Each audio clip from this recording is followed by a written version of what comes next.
ئەمجارەشمان باس لە هەست و نووسین و ئەو شانە دەکەین دەچێتە ناو شعرەکان یاخود دەچێتە ناو ئەو چوارینانەی کە بەڕێزێک ئەمڕۆ میوانمانە باس لە چوارینەکانی خۆی دەکات بەڕۆ ئەکادیمیەکەەوە چوارینە چییە؟ چۆن توانیوێتی ئەو چوارینانە ڕێک بخە و هەروەها چوارینە بە شێوەیەکی کلاسیکی چۆن دەنووسرێتەوە لەگەڵەوەشە ئەو هەست و قافیە و وەزنانە کێش و سەرایانەی کە لە شعردا دەنووسرێتەوە چۆن لە چوارینەدا دەتوانین ڕێکی بخەین ئایا چوارینەدا پێ چەند بیت بێ لەگەڵەوەشە باز لە ئەزمموی نووسینەکانی خۆی دەکات لە دەرەوەی وڵات ماوەیەکی زۆر لە دەرەوەی وڵات بووە جگەلەوەش کە ئێستا هاتۆتۆ لێرە ژیان بەسەر دەبات ژیانکردنی لێرە چۆن بووە لەگەڵەوەشە چۆن لەگەڵ شعرە سەرقاڵە چۆن ئەو هەست و ئەو وشانێک کە دەیەوێت ڕێکی بخە لە چوارینەدا جێی دەکاتەوە بە میوانداری زۆر بەڕێز یاسین عارف ئوستاد بەخێر بی بەیانی باش زۆر سپاس بەیانتان باش بەخێراتی سپاس بابینە سەرەتای باسێکی ژیانی خۆت یعنی یاسین عارف کێیە؟ وەڵاهی ژیانی من وەکو ژیانی هەر تاچێکی تر لە وڵاتە بە تایبەتی ئەو جیلەی سەردەمی ئێمە کە من لە ساڵی 1970 لەدایک بووم کە سەردەمی شۆڕشی نوێ بووی تر لە دوای ئەوەش لە سەردەمی گەنجایەتیمانە دوای ئەنفال و ڕاپەڕین و کۆڕەوەکە و ئاوارەی و چی بەسەرادێت ژیانی زۆر بەمانیانی کە لەو سەردەمەدا ژیاوین پێم وایە هەر هەمان چیرۆکە و بە شێوازێکی تۆزێ جیاواز دووبارە ئاوێتەوە ئەوەی من کە تۆزێک تایبەتمەندی وەرگرتووە لە دوای ئەوەی کە لە کوردستانم جێڵا و دەرچووم بۆ غەریبی عادەتەن مرۆڤ بۆیە ڕوات بۆەوەی لە کۆڵ شەڕ و نەهامەتی و زیندان و ئەو شتانە و وڵاتێکی با بڵێن پۆلیسی ڕزگاری بێ بۆ دنیایەکی ئازاد و ژیانێکی بەختەوەر و ئارام ئەوەی بەسەر منە هات پێچەوانەکە ڕوویدایەوە ینی کە دوای ئەوەی ئەگەمە ئەمریکاک با بڵێن ئەو پەڕی دنیا و قارەیەکی تر لەوێ تووشی زیندان و گرتنە بم لە کاتێکا لە وڵاتەکەی خۆم کە لە سەردەمی بەعس و شۆڕش و تێکۆشان نبووین بەڵام تووشی ئەو گرتنە نەبوو لە حقیقەتیشدا دوو کتێبم لەسەر ژیان نامەکەی خۆم نووسیوەتەوە لەبەرەوە پێم وانە بتوانم ئێستا لە لێرەداوی باز بکەین بۆ خۆشەویستانێک کە پیان خۆشە کتێبی یەکەم بە ناوی ژیانی پەناهەندەیەک لە گوندی هێشە زیینی دەشتی گەرمیانەوە بۆ زیندانەکانی ئەمریکا کاوە هەر باسی منداڵی و گەنجایەتی و پاشان هەموو ڕووداوانەی کوردستانن کە لەو سەردەمەیان ڕویان داوە و ژیان نامەکەش لەبەرەوەی لە ئەساسا لە ئەمریکا بۆ ئەمریکیەکان بە ئینگلیزی نووسرابەوە بە حەقەت زیاتر وای لێکراوە کە وەکوەوەی ژیان نامەی تاچێک بێ وەکو خۆم بەڵکو ژیان نامەی کوردێک بێت وێنەی ژیانی کوردێک نیشانەدا کە لە چی هەلومەرجێکا مناڵێکی کورد لەدایکە بێ لە چی ژینگەیەکە گەورە ئەبێ گەنجێکی کورد کێشەکانی چییە لەم ڕۆژهەڵاتە هۆی چییە سەر هەڵەگرێ و دەڕوا بەرە و غەریبی زیاتر وان نووسراوەتەوە کە هەر کوردێک ناوی من لابەی ناوی هەر کوردێکی بخەیتە سەر ڕەنگە تا ڕادەیەکی زۆر با بڵێن هەر هەمان چیرۆک و بەسەر هاات بێ ئەوە کتێبی یەکەمیانە هەتاوەکو ئەگاتە ئەمریکا و پاشان تۆزێکیش باسی گرتنەکە و ژیانی زیندان مەکە دوایش لەوێ من 15 ساڵ لە زیندانە ژیاوم لەسەر ئەوەش ئەم کتێبەم نووسیوە لە دوو بەرگایە بە ناوی 15 ساڵ ژیان لە زیندانەکانی ئەمریکادا چیرۆکەم تۆزە دوور و درێژە و تۆزە تایبەتیشەوە خۆشەویستانەی کە ئاەنەوێت ئەتوان لە ڕێگای کتێبەکانەوە پێیاشنابن. کاگیاسین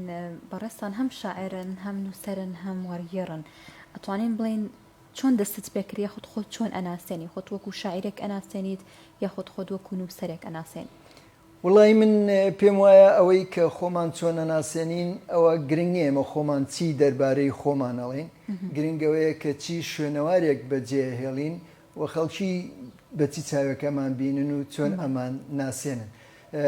چۆن ئەمان ناسن بەس وەکو خودی خۆم پێم خۆشە شاعیر بم و هەر لە تەمەنێکی زۆر منداڵیشەوە حەزم بە خوێندنەوەی شعر و لەبەرکردنی شعر بووە و ئەوەندەی خۆم بینم بێت یەکەم هۆنراوەی کە تا ئێستا ماوە و بەروارەکەی لەسەر نووسراوە لە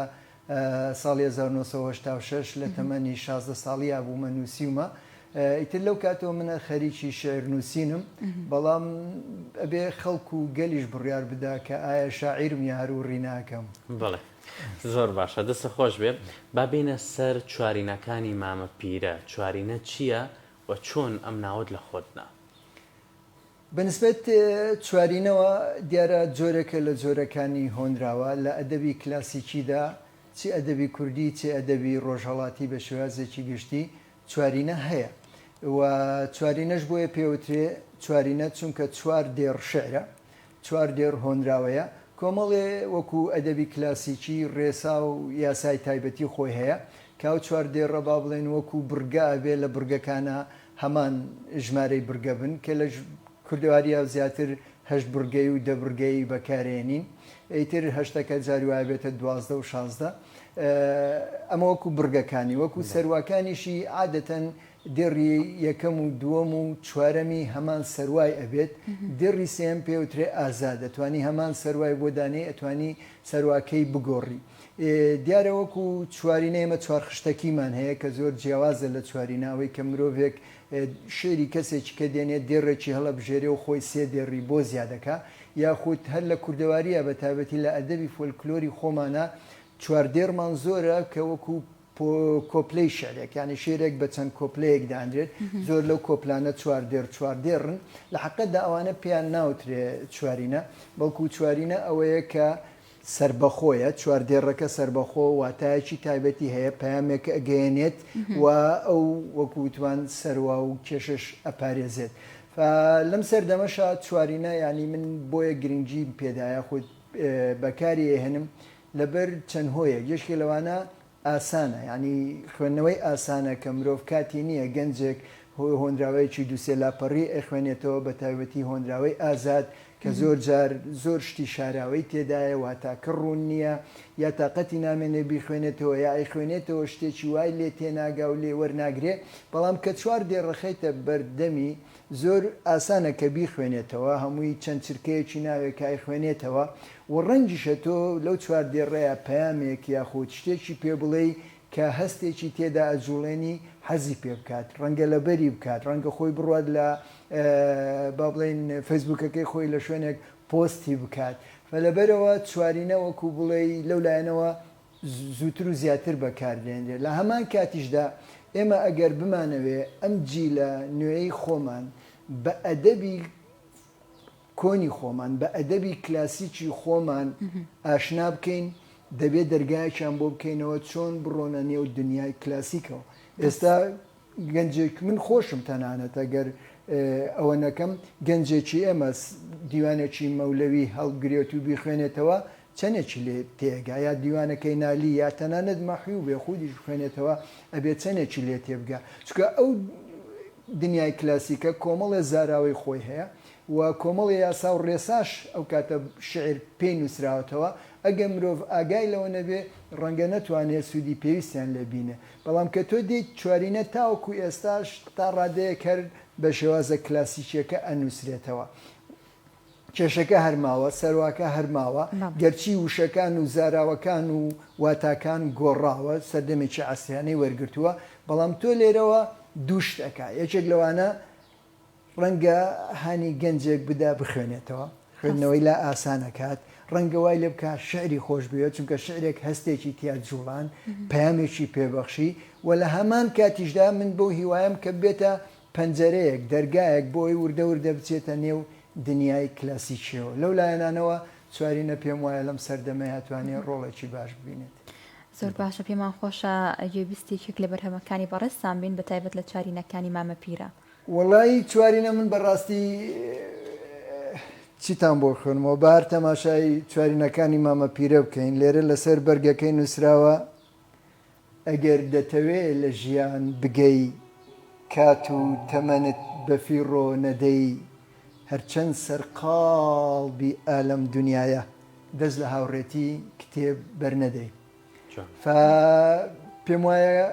یەکێک لەو شتانەیە گەر بمانەوێت لە ژیان بگەین ئەگەر بمانەوێت کات و تەمەنی خۆمان بەفیڕۆ نەدەین دەستگرتنە بە کتێبەوە کتێب ئەزمموی کەسێکی کەشت پێبەخشەوە کە وایە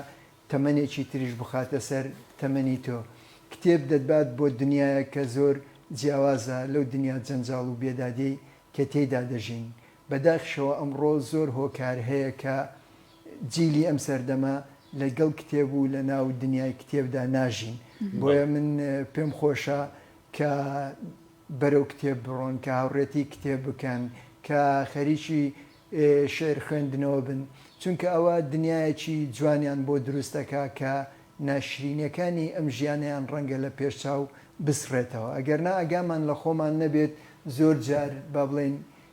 ژیانمان دوومانەکات. ژیان هەندێک جار ئەوەندە بێدادی و کارەساتی تێدایە ڕەنگە تووشی ڕژبینیەکمان بکات، ڕەنگە تۆزێ بێزاری و تووڕێیەکمان تێدا دروست بکات. بۆ ئەوەی خۆمان هێورکەینەوە، بۆی مێشکمان هێورکەینەوە، بۆی ڕوحمان ئاوەدانکەینەوە، پێویستە جاروبار ئەم دنیاە جێبهێڵین، بڕۆینە دنیایەکی تر، دنیایەکی خەیاڵی، دنیایەکی جوان، دنیایەکی کە پڕە لە خۆشەویستی و دادپەروەری، کە من پێم وایە ئەو دنیاە بە ئاسانی ئەتوانین لە کتێبدا بدۆزینەوە. زۆر باشە، دەست خۆش بێ. ئەگەر بابەتێک کتێبێ حەز بکەی بۆمان بخوێنی تۆ بابەتە شعرەکانت یاخود وڵی هەر لە بابەتی چوارینەیە، ینی من پێم خۆشە بێگومان ئێمە چوارینەوەکوەوەی سەرڕای وتمان ئاسانە و لە بەرەکرێ و دەرگایەک بێت بۆ چونە نێو دنیای ئەدەبی کلاسیکەوە، دیارە وەکو مێژوش مێژوویەکی هەیە. ئێمە وەکو کورد تا ئێستا کە بگەڕێنەوە بۆ شاعیرانەی کە شعرەکانیان ما بێتەوە، ڕەنگە نەتوانین لە بابەتاهیری هەمەدانی یاخود عریان بەولاوە بچینە دواوە.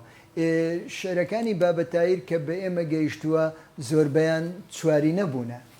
بە چوارینە شتی نووسیوە، کەواتە ئەتوانین بڵێن مێژووی چوارینە لە لای ئێمە وەکو گەلی کورد بەلایەنکەمەوە 1050 ساڵەکات، چونکە 1050 ساڵ پێش ئێستا بابەتایری عریان با بڵێن چوارینەی بۆ ئێمە نووسیوە. من چوارینەیەکیم لێرەدا هاوردبوو لەگەڵ خۆما، پێم خۆشە بۆتانی بخوێنمەوەڵێ: موئانڕەندم کە نامەم بی قەلەندەر، نەخوون دیرم نەمون دیرم نەلەنگەر،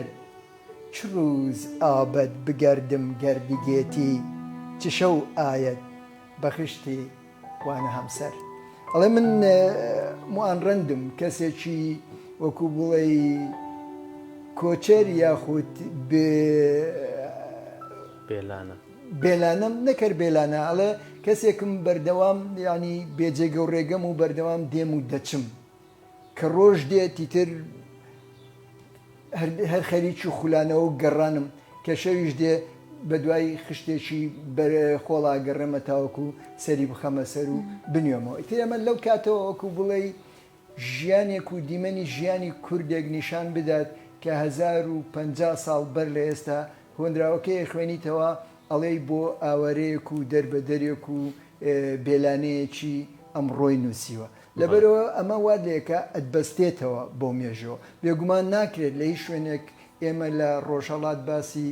چوارینە بکەین ناوی خەیام نێنین، وانە چونکە بەڕاستی ئەتوانین بڵێن خەیام لە ڕێگای چوارینەوە کەلتوری ڕۆژهەڵاتی بە ڕۆژئاوا ناسان. ئێستا هەر وڵاتێکی ڕۆژئاوایی بڕۆی لە زۆربەی زبانەکانی جیهانە هۆنراوەکانی خەیام، چوارینەکانی خەیام بەو زبانە هەیە. ینی باوەڕ ناکەم زبانێک ما بێت لەسەر زەوی چوارینەکانی خەیامی بۆ وەرنەجێڕابێت. بەو ڕادەیە با بڵێن ناوی دەرکردووە و بەو ڕادەیەش بڵاو بۆتەوە و بێگومانیش خەیام هەم وەکوەوەی لەلایەنی ئەدەبیەوە کە شتێکی جوان و پڕمانای نووسیوە، لە هەمان کاتدا وەکو فەلسەفە، وەکو بیر و بۆچوون، وەکو ڕادەربڕین، ینی مرۆڤی هەژاندووە. چونکە ئەو پرسیارانەی کە فەلسەفە دەیکات ئێمە لە چۆ هاتوینەوە بۆ چۆچوینە، خەیام هەموو بابەتەکانی لەسەر ئەوەیە کە شعرەکانیدا وەکو بڵێ بەو پەڕی ئەوە کە ئەو پرسیارە زەقەی کە زۆر کەس ناتوانێت بیکە ئەو باشکرا ئەیکات و ئەیڵێ. اینجا من خۆم هۆنراوەکم بۆ خەیام نووسی بوو هەر چوارینەیە تێداڵم لە عومەر خەیامم پرسی دەربارەی ئەم هاتوو چوونە، فەرمووی داناش لێ تێناگا لە خۆڵەوە بۆ خۆڵبوونە. ئێمە لە خۆڵەوە بۆ خۆڵ لەو ماوەیەدا کەیتر ناومان ناوە ژیان، کە ئەو خۆی ئەڵێ ئەوەی کە ناوتان ناوە ژیان هەر پلێمیان نەپرسی کە هاوردمیان ئێستاش نامزانم کەی دەرمەکەن و کەی ئەم بنەوە خۆزگە نەبهاتمایە و نەبچوومایە و نەبووبوایە لەم هەموو دەردەسەری و گرفتەش ڕزگارم بواە و ڕزگار بواە بەداخەوە ینی ئەو وەک لامان کاتدا ینی بیری خەڵکی بەوە جوڵانەوە کە وای داناوە کە ئێمە وەکو بڵێ نەکەرەوەی بەدەستی خۆمان نەبووینە هاتوینە بەڵکو فکرەیەکەیە لە لای خۆمان لە دینی ئیسلامیە پێوترێت جەبری ئەوانن کە باوەڕیان وایە ئێمە هیچ شتێک بەویستی خۆمان نییە ئەوەی ئەیکەین قەدەرێکە لەسەرمان نووسراوە بەواتایەکی تر وەکو بڵێ پێمان کراوە ئێمە تەنها ئەکتەرێکین لە شانۆیەکە کە دەورێکمان بۆ نووسراوەتەوە ئەیجێڕینەوە خەیان من پێم وایە ئەوە فکرەکەی بووە و سەر بەو قوتابخانەی جەبرێ بووە گەرچی من خودی خۆمیانی کە ئەوەم پێوانیە و لەم کتێبەشدا بە دوور و درێژی بەشێکی تێدایە باسی خەیام و شێرەکانی خەیام و فکرەی خەیام و ئەەکەم بەڵام لەوێدا مناقەشەی فکرەکەیم کردووە بەڵام لە هەمان کاتیشدا جوانەکەی لەوە بووە کە کەسێک نییە بیخوێنێتەوە هەستێکی لە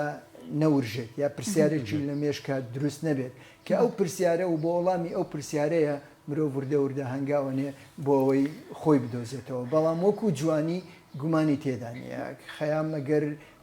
هەرچیەکی وتبێ بە شێوازێکی جوان ئێمەش لە کوردیە بۆ وانشمان کە فارسی نازانین و ناتوانین بە زبانە باڵێن ئەسلەکەی خۆی چوارینەکان بخوێنینەوە پێم وایە کە هەژار وەری جێڕاوە دیسان دایڕشتۆتەوە ینی ئەوەی شارەزای دنیای وەرجێڕان بێت یاشتی وەرجێڕا و بخوێنێتەوە ڕەنگە زۆر جار هەستێکی غەریبی لا دروست بێ کامە زۆر لەگەڵ دەربڕینەکانی ئێمە کەڵتورەکەی ئێمە بۆچوونەکەی ئێمە ناگۆڕێت بەڵام کە تۆ شێرەکانی خەیامە خوێنیتەوە بە تابەتی وەرجێڕانەکەی مامۆستا هەژار لادوانییە کە ئەمە شتێکی وەرجێڕاو بێ وا تێکەڵی کەڵتوری کوردی و پەندی کوردی و دەربڕینی کوردی کردووە کە تۆ هەستەکەی ئەمە هەر لە بنەڕەتەوە کوردی نووسرابێت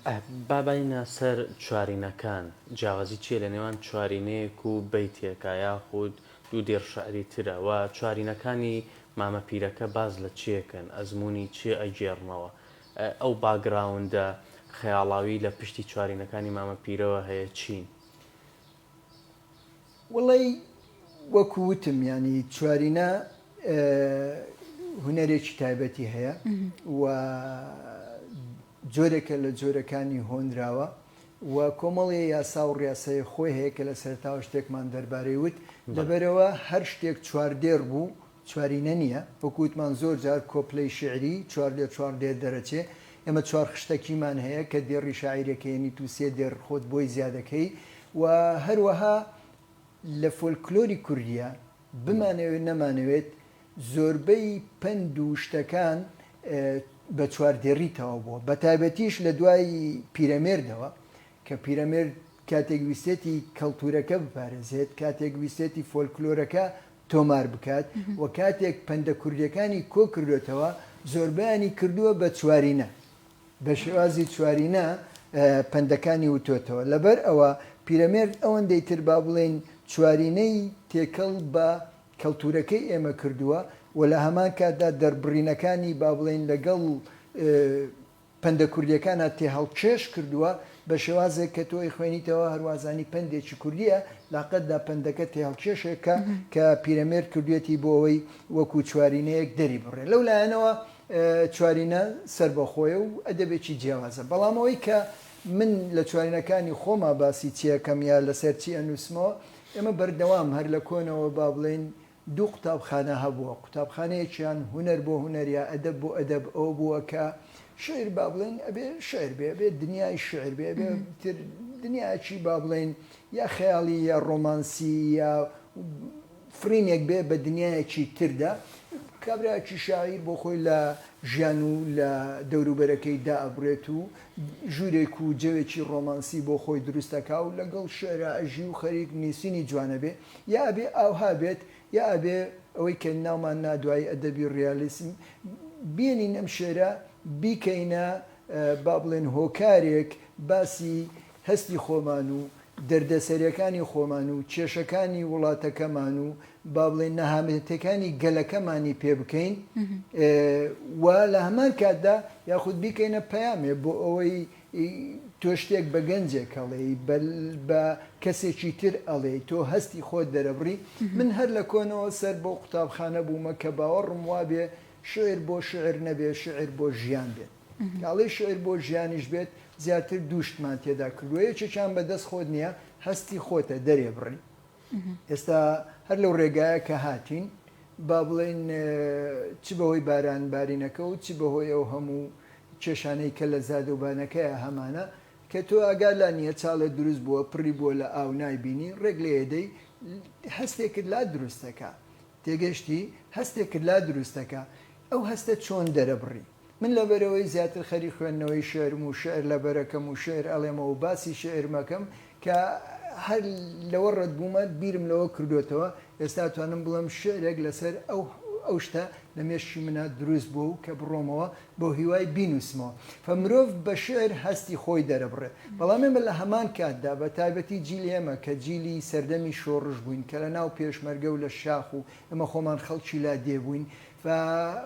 لەوە زیاتر کە تەنها هەستی خۆمان دەربڕین کردمانە ئەوەی کە ئازاری میلەتەکەی پێ دەربڕین. کردمانەوەی کە پەیامێکی پێبگەێنین کە باسی با بڵێن ئەو هەلو مەرجوژینگەیە بکەین کە ئەو میلەتە تێداژی باسی ئەو زۆڵم و داگیرکاری و زۆرداری بکەین کە بەسەر ئەو میلەتەدا هاتووە و لە هەمان کاتیشدا وەکو بڵێ چۆن ئەتوانی میلەتەکەی خۆتی پێ هیوایەکی لا دروستکەی گوڕ و تەوژمێکی پێ ببەخشیتەوە لاوێکی پێ هەڵبسێنیتەوە من ناتوانم ما بڵێن ناونیشانێک بۆیان دابنم من بە شێوازێکی گشتی باسی هەستێکی ئینسانیانەیە و بابەتەکانی جۆرە زۆر باشە. کاگیاسنی پێمە خۆشە کاتەکە زیاتر بۆ تۆ بێ و بۆ شێعرەکانی بەڕێستان بێگەر بەرهەمێکی تری خۆتمان پێشکەش بکەیت بۆیکەوە بینەران و بیسەرانیش گوێبیستی بن فەر من لە خزمەت داموادەم هەر لە چوارینەین بە هەر خەریکی هەندێ چوارینە خوێندنەوە بین لێرەدا ئەمان هەر لە کتێبەکەی بەڕێستانەیە هەندێکیان دوای چاپبوونی کتێبەکە نووسیومە بەڵام زۆربیان لە کتێبەکەیان بەڵێ زۆر باشە فەر بە دانەیەکمان خوێندەوە لەسەر کتێب بەمەش دانەیەکی تراڵێ کتێب هاوڕێیە کتێب ڕێگایە کتێب ڕووناکی ژین و دنیایە بەردی بناغەی شارستانێتە بیر و زانست و تەکنەلۆژیایە ئەمەتریان ڕۆ کاتە گەنجەکان و پیان دەڵێت سەر هەڵ مەگرن غەریب بێژینە ئاوارە تەنیا دڵی غەمگینە ورجیشی تێربێ ڕوحی برسیە شەوی تەنیایی و ڕۆژی ناڵینە وای بێ بڵێ ڕۆژی تەنیایی و شەوی ناڵینە. ڕاستی ژیانی غەریبی ئاسان نییە ئەمان باسی ئەهلی دڵە کاڵێ ئەهلی دڵ دڵ ناڕەنجێنێ هەرگیز گوڵ ناوەرێنێ بولبولیش لە قەفەز ناکە تا بەیانیان بۆی بخوێنێ. پیرەمێر دەڵێ چوارینەیەکی پیرەمێر دەڵێ ئەڵێ یاخوا ئەهلی فەن هەموو بە پەن بن خۆشی نەبینن جیرۆدەی بەن بن لە جیاتی تۆپ و قومبەلە و بۆمبا حەپێ دروستکەن برسێتی لابە. منیش بە حقیقەت بە تەسیری ئەو چوارینەیەی پیرەمێر ئەوم نووسیوە ئەم چوارینەیەم نووسیوەڵێ شەرمەکەوە تەکنەلۆژیا نەکرا بەنان و بەدەوە کردمانە چەکی کوشندە ژین و ژینگەمان پێتێکدا. کە پیرەمێر دەڵێ ئەهلی فەن مەبەستی ئەهلی علمە چونکە فەن لە کۆندا حتا لە کتێبە شەرعیەکانی ژاکاڵێ ئەم فەنە یعنی ئەم بابەتە ئەم زانستە ئەم لایەنە ئەوڵێ ئەخوا ئەهلی زانست هەموو بەپەن بن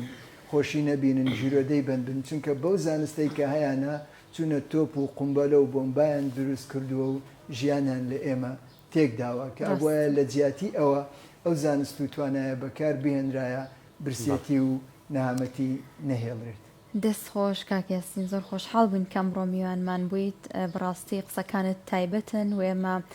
سوودمان وەرگرت لە هەموو بابەتانی کە ئاماژەت پێکرد. سوپاس بۆ ئامادەبوونەکە لە کۆتایەر شتێکت ماوە فەرموو. سپاس بۆ ئێوە، منیش سپاسی میوانداریەکەتان ئەەکەم. من هەر شێرم پێ هیچی ترم پێ نییە وادەم وایە یەک دووش هۆنراوی ترتان بۆ خوێنمەوە. ئەمانەڵێ هێندە ڕوانیمە بەردەرگات هەموو ئاوی چاوم داهات بەڵام تۆ هەر دەرنەکەوتی تا دڵ تۆزێ سەبووری بات. دڵ لە تەنیایی بێزارە دەمێکە چاوەڕێی یارە ئەهلی دڵ نادۆزێتەوە بۆ ئێوامە تو غەمبارە. شەیتان بازاڕە دنیا هەروایە سوڵتە و پارەت بوو خەڵکت لە دوایە کۆڕی زانست و فەلسەفە چۆڵە عالەم لە هۆڵی زوڕنا و سەمایە. کەی بێ کەرکووکیش وەک سلێمانی بپۆشێ بەرجی پاشای بابانی دایکەنێ عەبای شیعەی سەفەوی دایگرێ شەپقەی تورکی کەمالی. بۆ هیوای کە بەرجۆکی تر بپۆشێتەوە. دەستە خۆش بێت. سپاسیەوەکەم. زۆر سپاس بۆ یاسین عارف، مەمنون بۆ کاتی بە ئێمەت بەخشی. دەست خۆش بێ و ماندوو نەبی. مەمنون و سپاسانەکەم.